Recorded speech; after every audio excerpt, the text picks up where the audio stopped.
a hacer un breve resumen.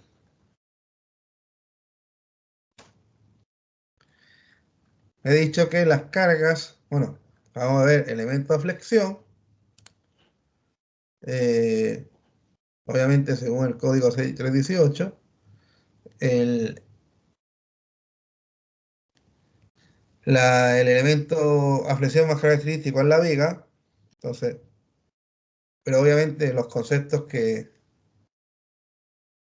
vamos a adquirir en esta guía se pueden extrapolar a la losa, pero al final la losa funciona en dos direcciones y la viga funciona en una dirección, pero se podría decir que la losa es como una viga en dos direcciones. Es decir, tiene algunas consideraciones más, pero si uno entiende cómo funciona una viga, podría, eh, y sabe entonces al final cómo funciona el fierro en una viga, es decir, cómo es su distribución del fierro en la viga, podría extrapolar sin mucho error cómo sería el fierro en una losa. Después tenemos tipos de cargas gravitacionales, es decir, eh, el peso propio, que ya lo conocemos, la sobrecarga de uso, y son las cargas que vamos a usar nosotros para calcular la guía, las vigas, perdón, y las cargas de tipo eventual, pues no las vamos a usar, pero obviamente existen, como son el viento, el sismo, la nieve, la presión hidrostática y la presión del suelo. Aparece el concepto área tributaria, y este concepto sí es importante y lo vamos a usar en los problemas de vigas, por lo tanto es súper importante entenderlo. Y también puede aparecer el coeficiente de reducción de sobrecarga de uso, pero este no es tan, no diría yo que es tan importante. El área tributaria sí. Aquí tenemos un ejemplo o sí, un ejemplo o un esquema de cómo se van distribuyendo las fuerzas o las cargas en un edificio. Entonces, la carga gravitacional que le llega a la losa se va repartiendo a las vigas y las vigas se las transmiten a las columnas a la fundación. Y entonces aquí llegamos ya al concepto que he dicho que es súper importante, área tributaria. Si yo tengo esta losa, que es lo que dibujé ahí, y después tengo una serie de vigas, que si no recuerdo mal eran 12. Entonces, obviamente, hay que hacer como una especie de reparto de la losa en las vigas, es decir, la losa no va a soportar solamente una viga, lo va a soportar entre 12, cada viga, entre comillas, va a ayudar a soportar la losa. Y eso está en relación con el área tributaria de cada viga. Entonces, como repartir el área de la losa con las vigas que tienen al lado. ¿Cómo se reparten? Pues formando un ángulo de 45 grados desde la unión de dos vigas, lo que esté más cercano a la viga, ese área está asociada a esa viga y el resto a la otra. ¿Por qué 45 grados? 45 grados es si las dos vigas están empotradas a la columna. Es decir, si la unión de esta viga a esta columna está empotrada y la unión de esta viga a esta columna está empotrada, se reparten por igual el área. Pero si una estuviese articulada y otra está empotrada, ya no se reparten por igual y sería como 60-30. Siempre se lleva más área la que está empotrada. Ahora, normalmente es 45 porque ya sabemos que toda la estructura de hormigón armado van empotradas. Entonces, al final, este ángulo, el 90 y tantos por ciento de las veces, es 45 grados. ¿Ok? Eh, y obviamente cuando llegue a la mitad, es decir, si yo tengo en esta distancia tengo LI, cuando llegue a LI medios, si me paso de LI medios, paso la mitad de LI, pues ya le corresponderá a la otra vía que está en otro lado. Por eso, al final, mi área va a ser un problema geométrico de calcular el ángulo de 45 grados y como el punto medio entre las dos vigas. Entonces, tendría que tirar como una paralela por la mitad a la otra viga, y donde corte a mi ángulo de 45 grados y al otro ángulo de 45 grados de otro vértice, ya tendría toda un área que le corresponde a la viga del centro. Y por el otro lado, lo mismo.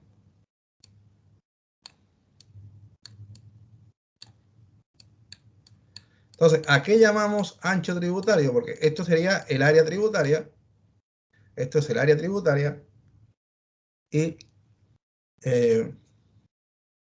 aparece otro concepto que es el ancho tributario. Un área, al final, es una unidad de longitud al cuadrado, es decir, L por L.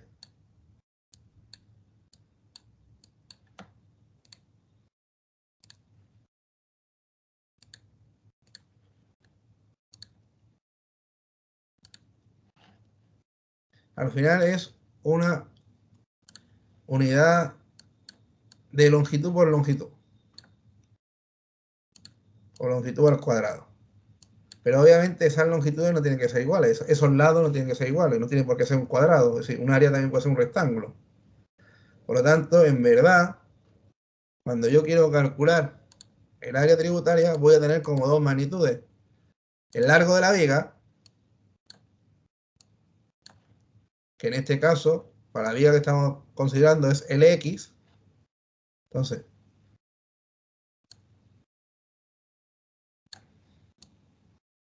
Lx.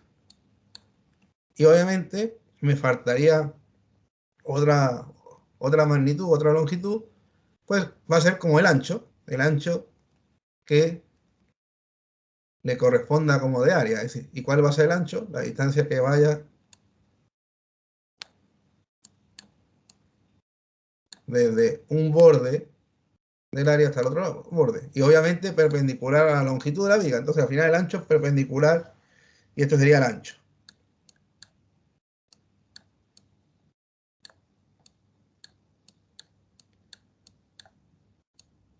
Entonces, el ancho máximo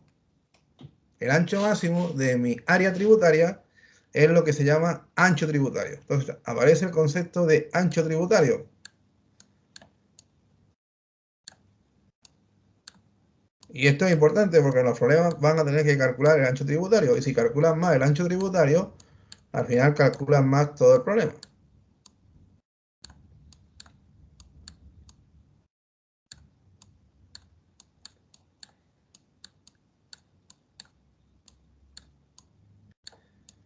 Ahora, al final, cuando uno va a calcular el área tributaria de una viga, al final siempre se forman dos tipos eh, de figuras, o trapecio o triángulo. Si lo ven, este área está asociada a esta viga, pero si en lugar de calcular esa viga, yo calculara, por ejemplo, esta, o calculase el área asociada a esa viga, haría lo mismo, 45 grados, 45 grados, y al final se va a cortar justamente en la mitad.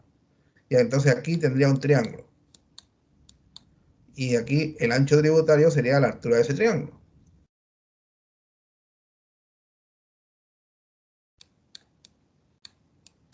Entonces, dependiendo si la viga es larga o la viga es corta, vamos a tener o un trapecio o un triángulo. Es decir, la viga larga siempre me va a dar trapecio, la viga corta me va a dar triángulo. Entonces, fíjense, cuando hagamos un problema, si esa viga en relación a la otra viga que tiene perpendicular es larga o corta. Porque dependiendo si es larga o corta, tendré trapecio o triángulo. Esto al final es un puro problema de geometría. Hasta ahora no he explicado nada de cálculo. Esto es geometría o dibujo geométrico, que quieren llamar.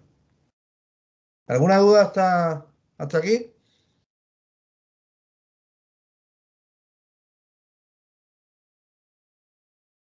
No, profe, por lo menos yo no. ¿Y los demás están dormidos? Profe, No, todo bien, despierto, todo profe, bien. despierto. ¿El Ramón está dormido? Está lavando los Estoy el aquí, Ramón hasta profe, ahora. estoy acá. Como que lo, como No, que no, lo, no, Acá. lo escucho muy lejos, Ramón, como si No, es que estuviese, estoy está en la estoy en el cocina. trabajo, estoy en el trabajo como si todavía. estuviese el computador lejos, no sé. No, estoy en el celular. Ah, ya, El computador lo deja en el comedor y mientras lava la loza. Sí, ya. también. Ok.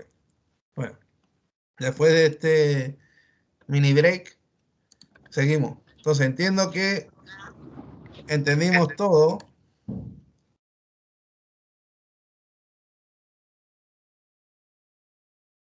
Y entonces aparece lo que es el ancho tributario. Después aquí hablan de área tributaria sobre la columna, pero nos olvidamos porque como vamos a calcular vigas, esto sería la forma de sacar a mejor aproximado la carga que yo ponía antes en los problemas de las columnas. Obviamente, si tengo el área asociada que le puede caer una columna, sabiendo cuánto pesa la losa, cuánto pesa la viga, pues podría sacar el peso propio asociado a la carga que está en lo alto de la columna. Pero de esto no olvidamos porque no va a caer. Y después área tributaria sobre viga, pero que no hay columna. Entonces, esto sería como un cruce de vigas, pero no hay columna ahí debajo, entonces ya no se forma una mezcla entre trapecio y triángulo, pero también en este caso no es muy normal o no es muy frecuente. Por lo tanto, hagámonos la idea de que todos los casos que vamos a ver nosotros es este tipo de casos. Lo otro está bien para saber que existen estos casos, pero nosotros vamos a trabajar con este caso, ya sea trapecio, ya sea triángulo.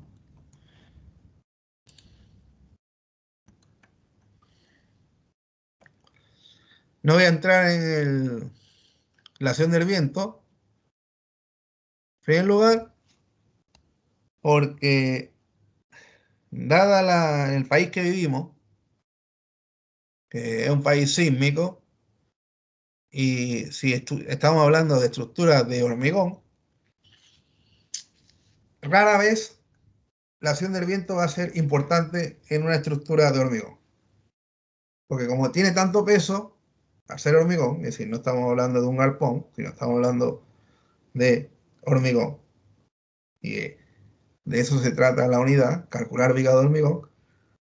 Un edificio de hormigón tiene muchísimo peso, por lo tanto el viento es difícil que mueva ese edificio y en cambio la fuerza sísmica sí va a tener bastante importancia o va a ser bastante preponderante, ya que la fuerza sísmica va en relación con el peso del edificio. Pero esto lo veremos el siguiente semestre en el ramo de taller de construcción sismo resistente, por lo tanto tampoco vamos a entrar ahora en eso. Pero para que sepamos que si hacemos una estructura de hormigón y la calculo para que aguante un sismo, le puedo asegurar que aguante el viento. Otra cosa es que hagamos un galpón metálico que es muy liviano, entonces a lo mejor la fuerza más importante o hay que tener en cuenta el viento aparte del sismo. Pero como estamos hablando de estructura de hormigón, entonces el viento no es tan importante. En cambio, sí es importante lo que hemos dicho, la fuerza sísmica que viene definida en la NSH 433 y esa la vamos a ver en detalle el siguiente semestre. Entonces, tampoco vamos a estar explicando cosas del siguiente semestre.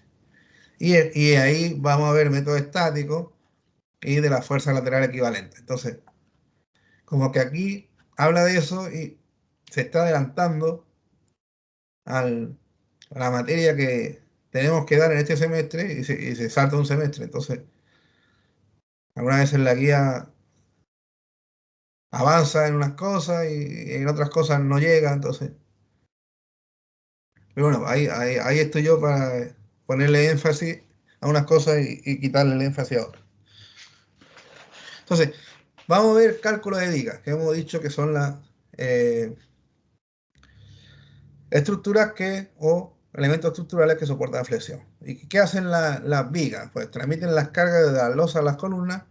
Normalmente las vigas se ubican en forma monolítica con las losas, es decir, ¿qué significa monolítica? Que están empotradas y se encuentran reforzadas estructuralmente en una cara o en ambas caras. Yo diría que en ambas caras.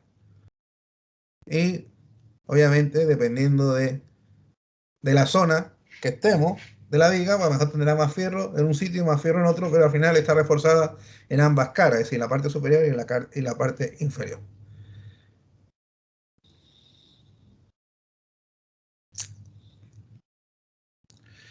Y obviamente, como lo que hemos dicho, principalmente se consideran la viga actuando en flexión debido a la carga distribuida sobre ella.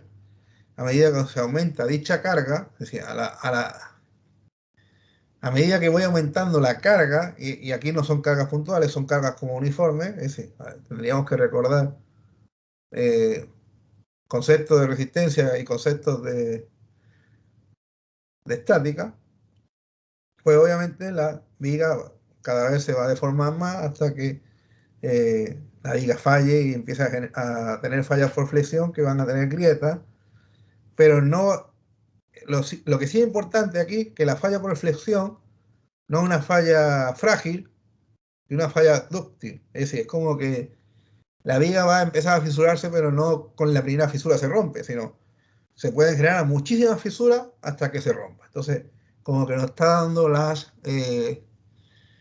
voz de alarma de que, oiga, aquí pasa algo, pero no se va a romper al tiro. Entonces, en ese aspecto, si tuviese una equivocación en el fierro de la armadura principal de una viga, que sería el fierro que va para flexión, y tuviese una equivocación, pusiésemos un diámetro en lugar de otro, pero inmediato, es decir, por ejemplo, si la viga tenemos fierro de media y nos equivocamos y ponemos fierro de 10, yo le podría asegurar que la viga no se va a caer. Se va a fisurar más, posiblemente, pero no se va a caer por lo que le he dicho, que la rotura no es frágil, es dúctil, entonces obviamente se va a deformar más, va a tener más fisuras, pero no se va a caer. Entonces, eso es lo bueno, digamos, del comportamiento de los elementos a flexión, que no se rompen al tiro. Entonces, y obviamente lo podemos construir de distintos materiales, madera, acero, hormigón armado y otros. Entonces, esta sería la deformada, la forma que adquiere una viga cuando se deforma. En la parte de abajo se va a producir tracción, en la parte de arriba se va a producir compresión y también voy a tener posibles roturas cortantes por falla por esfuerzo cortante. Ese sí que no es ideal que pase, la falla por esfuerzo cortante, o un error en los estribos sí es más peligroso. Por lo tanto, en los estribos sí tenemos que tener cuidado en una viga, nunca poner de menos, porque sí podría llegar a romperse la viga por corte y eso sí que es peligroso, porque no avisa tanto como a flexión, es decir, no llega a ser una rotura tan frágil como a compresión, al corte, pero es como una cosa intermedia. Entonces, hay que tener ojo con que no se nos olviden los estribos, porque sí voy a tener fallo a corte y el fallo a corte también es frágil. Entonces, súper importante también en los estribos no quedarnos cortos.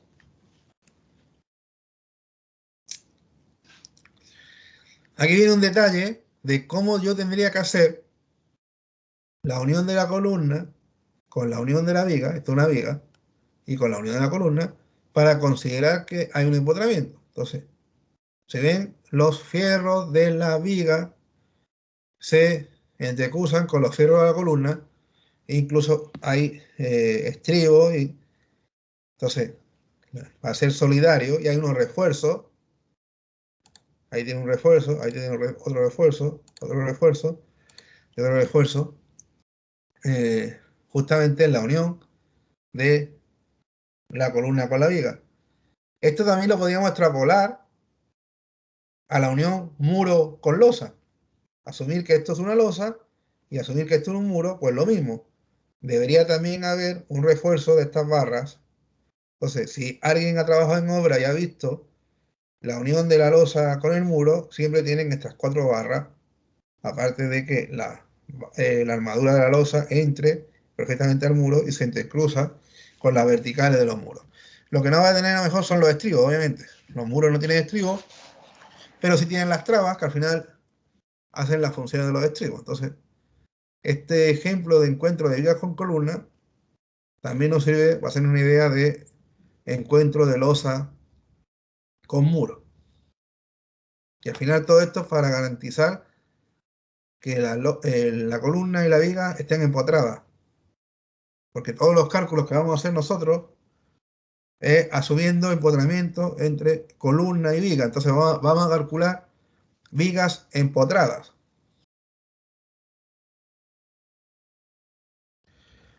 Y aquí viene el detalle, el mismo detalle que hemos visto acá, que estaba en elevación, pues una planta.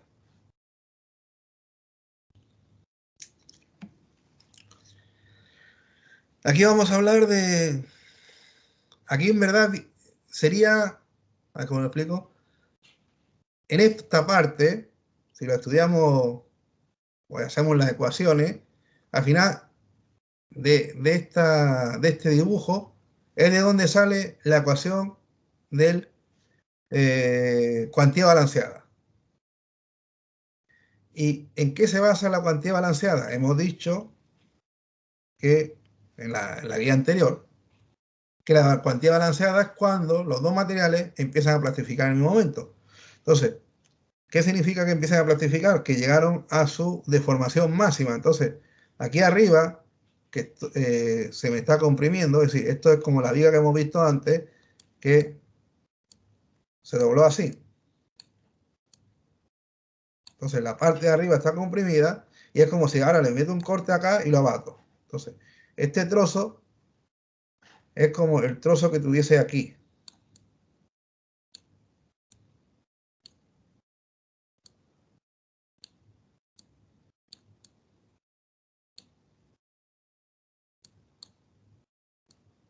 Soy muy malo en dibujo, pero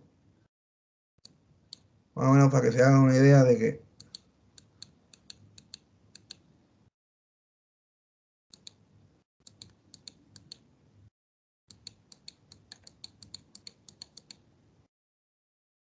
es decir, como si esto fuese una viga que se ha doblado y ahora tomo una sección, por ejemplo, del centro. Entonces, obviamente la parte de arriba está comprimida y la parte de abajo está traccionada.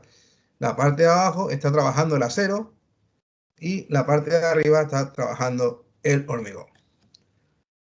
Si yo tengo una cuantía en la que, es decir, tengo una relación entre este área de acero y todo el área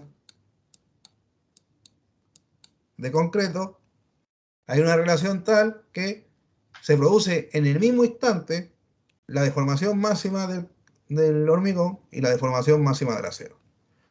Entonces, yo ahí podría formar, si uno la deformación máxima de uno con el otro, eso es asumiendo que todas las secciones, cuando la viga se curva, todas las secciones antes de curvarse y después de curvarse siguen planas. Que eso en verdad es más o menos, no exacto, pero se puede asumir sin mucho error. Entonces, permanece plana la sección, eso no significa que no gire, pero gira como si fuese un plano. No se curva la sección de la viga, sino yo tomo una sección cualquiera en la viga y la cargo, esa sección sigue plana, pero a lo mejor giró. Es decir, es como si al principio la sección estaba así y después de la flexión, en lugar de estar así, a lo mejor hizo esto, giró un cierto ángulo, pero no hizo esto.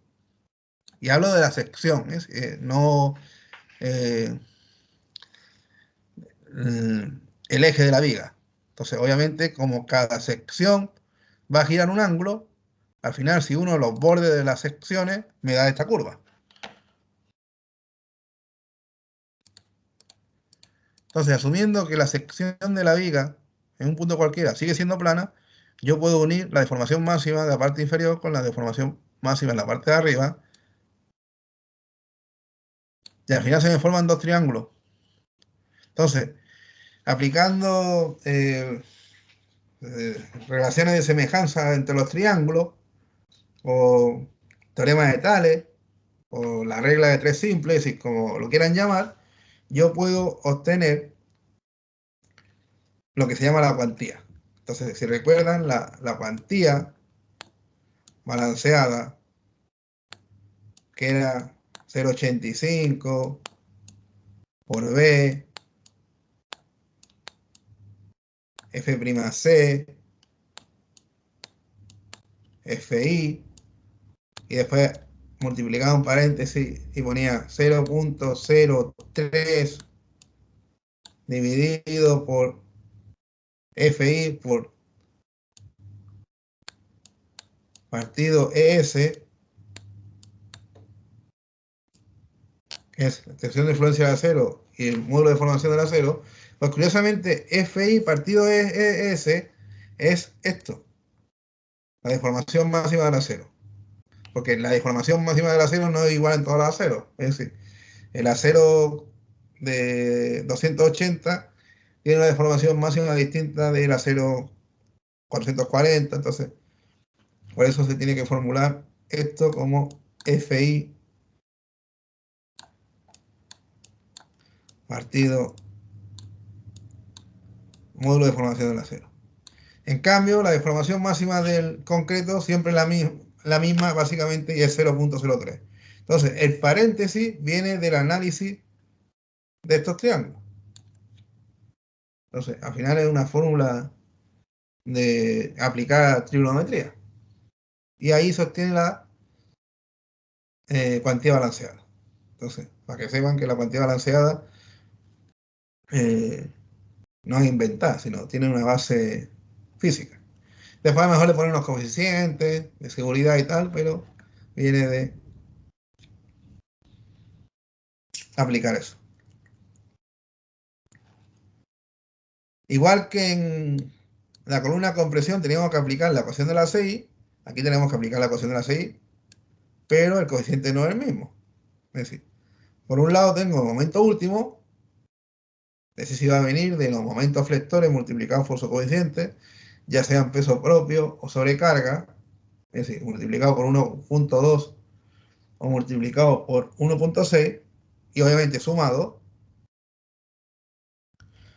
y tiene que ser menor o igual que el coeficiente de minoración por la capacidad resistente a flexión o momento nominal de la viga. Pues este coeficiente es 0,9. Recuerden que en compresión era 0,56 o 0,63, dependiendo si era estribo o sunchado. Entonces, un coeficiente mucho más pequeño que 0,9. ¿Por qué este 0,9? Por lo que he dicho antes, esta rotura, flexión es dúctil.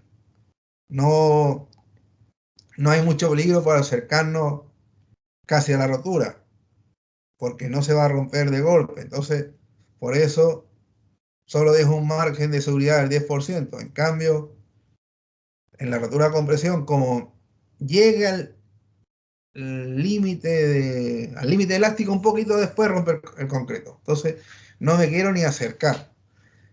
Y para no acercarme, le pongo un coeficiente mucho más pequeño, por lo tanto, al final estoy como multiplicando por 2 la resistencia, porque si el coeficiente es 0,56,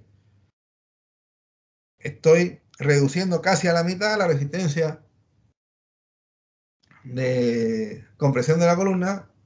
Dicho de otra forma, esa columna en realidad aguanta casi el doble de la carga de compresión con la que digo que se está rompiendo. Entonces, me estoy curando en salud de que no llegue nunca a tener la rotura. Aquí otra vez nos recuerda la fórmula de la cuantía máxima, que es 0,75 la cuantía balanceada y la cuantía mínima 1406 partido de FI. Entonces, esto ya lo sabemos de las columnas. Y esta sería la ecuación nueva, que obviamente tiene la misma forma, es decir, la misma lógica. La solicitación última tiene que ser menor o igual que el coeficiente de minoración por la capacidad nominal. ¿Alguna duda hasta acá? Un poquito lento, profe, pero ahí vamos ya tomando el impulso ya. Que voy lento, si quieres voy más rápido. ¿Eso me está diciendo? No, profe, profe, vamos bien. yo voy lento, profe, yo voy lento. Ah, ya, pero bueno, no sé si usted va lento, eso lo tiene que decir usted. Yo creo que estoy yendo como corresponde. ¿Por qué 0,9? Esto podría ser una pregunta de la tercera prueba, no de la prueba que vamos a tener en una semana, sino de la prueba que tendríamos en agosto. No me acuerdo qué día dijimos que era, pero la prueba a principios de agosto. ¿Por qué 0,9?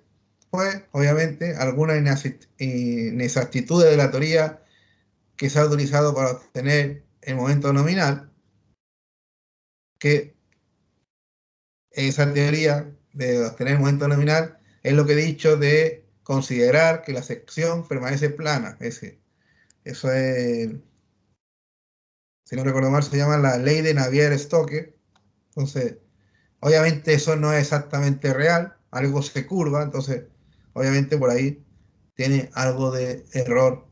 Por lo tanto, para asegurar que la ecuación esté dentro del lado de seguridad, reduzco un poco el coeficiente. Después, la probabilidad de la resistencia a materiales sea menor que la supuesta en los cálculos. La gravedad de la eventual falla del elemento, esto es lo que he dicho. Como esta falla del elemento es de tipo dúctil, o lo que está hablando aquí, ductilidad del tipo de falla, entonces no es tan grave que una falla tipo frágil. La falla tipo frágil no te avisa y podemos llegar al colapso de la estructura, entonces ni me quiero acercar a ese punto de posible ruptura, entonces pongo un coeficiente muy pequeño para estar seguro que no me acerco. En cambio, como la falla de la viga, la flexión es dúctil, no hay tanto peligro para acercarme porque no es que se vaya a romper porque ponga una poquito más de carga. Entonces, por eso al final es 0,9. Entonces, es importante entender por qué 0,9 acá y en compresión era 0,56 o 0,63. Y esto podía ser una pregunta. ¿Por qué 0,9? O de qué depende este factor. O sea, ya sabemos que ese factor depende de si la rotura es frágil o no es frágil. Entonces, eso podría ser una posible pregunta teórica de la prueba. Y aquí en la viga también vamos a calcular diseño por capacidad última. Es decir, también vamos a al final usar el mismo procedimiento que hemos usado para el cálculo de la columna. Entonces, al final la lógica es la misma, pero obviamente usando el momento.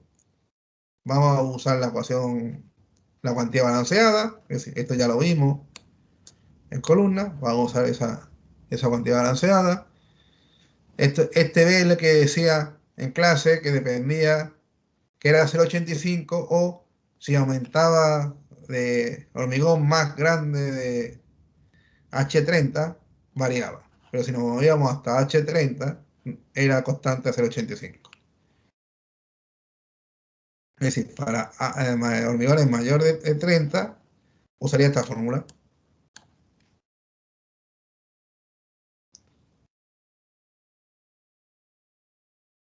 Y para hormigones de 30 es 0,85. Como nosotros vamos a hacer en los problemas hormigones hasta 30, entonces para nosotros B siempre va a ser 0,85, para no complicarnos. Que eso ya lo habíamos dicho en las columnas.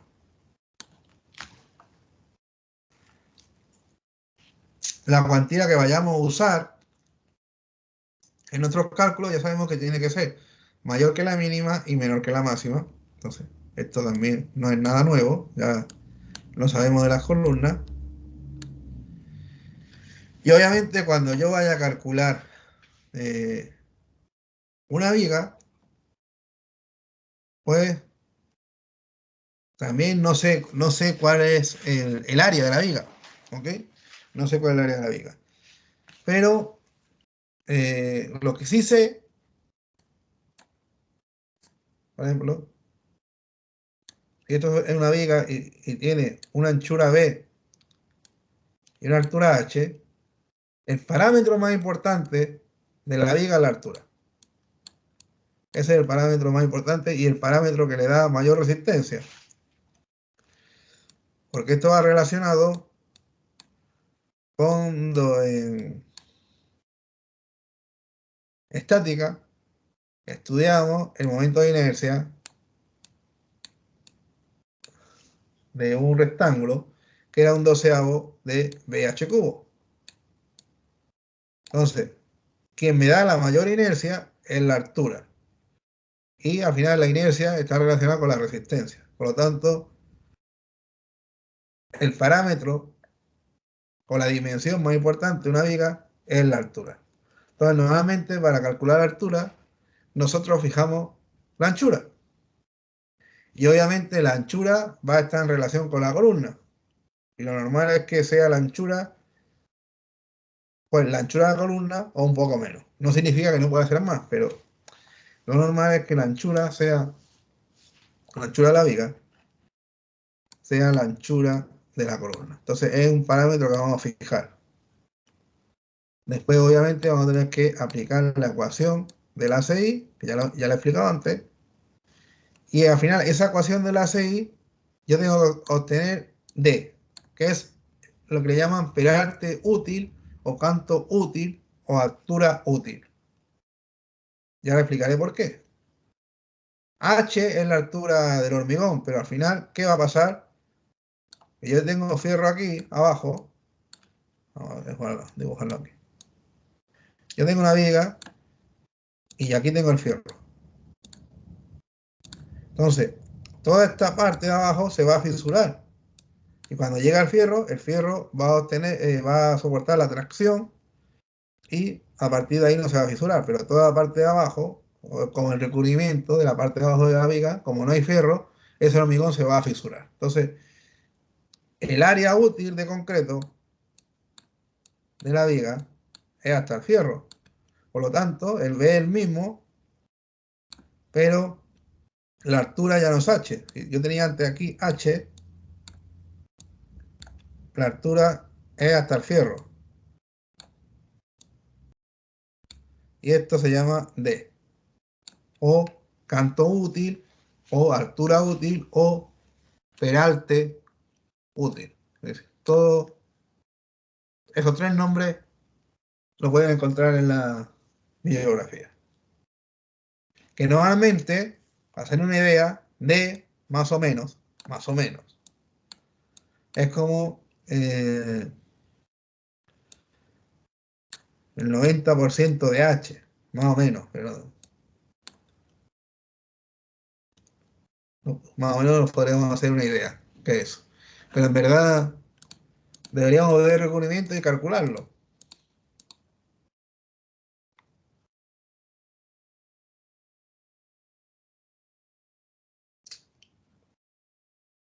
Entonces, teniendo todo eso, introduciendo el momento resistente, momento o la capacidad nominal en la ecuación, en función de D se obtiene esta ecuación. Si ven, todo esto de acá sería Mn o momento nominal. Y el phi es el coeficiente que habíamos dicho antes. ¿Y de qué depende? Pues del ancho de la viga, del canto útil al cuadrado y la cuantía. Y este sigma i es lo mismo que Fi. Y F'C ya sabemos lo que es. Y esto es la cuantía. Entonces, al final, cuando estemos trabajando las vigas, tenemos que resolver esta ecuación. Y de esa ecuación vamos a obtener el D. Y cuando tenga D, puedo obtener el área de acero en función del área de concreto. Pero lo importante aquí, el área de concreto, no es el área real de la viga, es ya quitándole, no poniendo H, sino poniendo D, porque la parte, el resto, estaba fisurado. Es decir, el área de concreto no es B por H, porque es como el concreto útil, no es B por H, porque ya dije que esta parte de aquí abajo estaba fisurada, entonces no es B por H, es B por D. También es importante.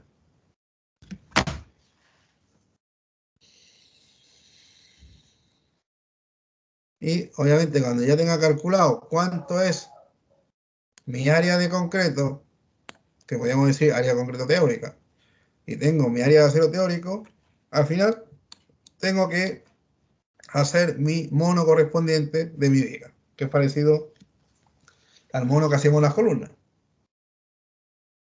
Entonces, en verdad, entendiendo el procedimiento de las columnas, el de la viga es seguir la misma lógica, pero obviamente con otras ecuaciones. Pero como el paso a paso de la lógica, o el paso lógico, es decir, la sucesión de pasos lógicos, son los mismos. La única diferencia es que en lugar de usar la ecuación de la columna que teníamos, P último es menor o igual que Phi por Pn, pues se usa momento último menor o igual que Phi por Mn. Siendo Phi distinto, es decir, esto podríamos decir Phi de compresión y este Phi de flexión,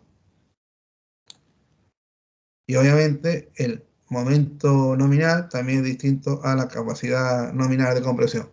Pero el procedimiento o la lógica de la resolución del problema es la misma. Es decir, tiene los mismos pasos. Si ven, tiene que calcular el momento último, tiene que calcular la cuantía balanceada, la cuantía mínima, la cuantía máxima, elegir una cuantía, después calcular el área de concreto, que en este caso para calcular el área de concreto útil sería B por D, y cuando tengo el área de concreto, calculo el área de acero en función del área de concreto y mi cuantía que ya elegí. Entonces, el procedimiento lógico es el mismo. Las ecuaciones son distintas. ¿Alguna duda hasta acá?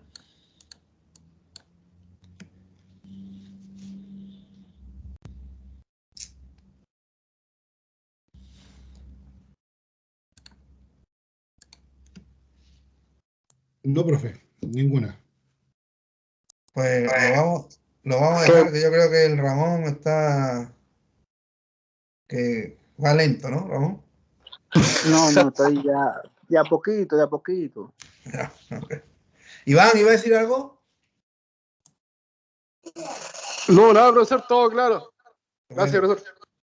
pues para no mezclar muchos conceptos, hoy hemos visto la flexión, que va en la viga, pero la viga también va al corte. Entonces, la siguiente clase empezaremos por la teoría de corte. Es decir, todo lo que hemos visto hasta ahora sería como la teoría de flexión. Es decir, todo el proceso lógico de cómo se resuelve el problema y cuáles son las ecuaciones en la flexión. Obviamente después haremos ejemplos y haremos problemas, haremos tareas y todo eso. Pero en verdad, ahí ya está toda la teoría. La siguiente clase veremos la teoría del corte, que sería desde la página en la que estamos ahora, que es la página 9 hasta la página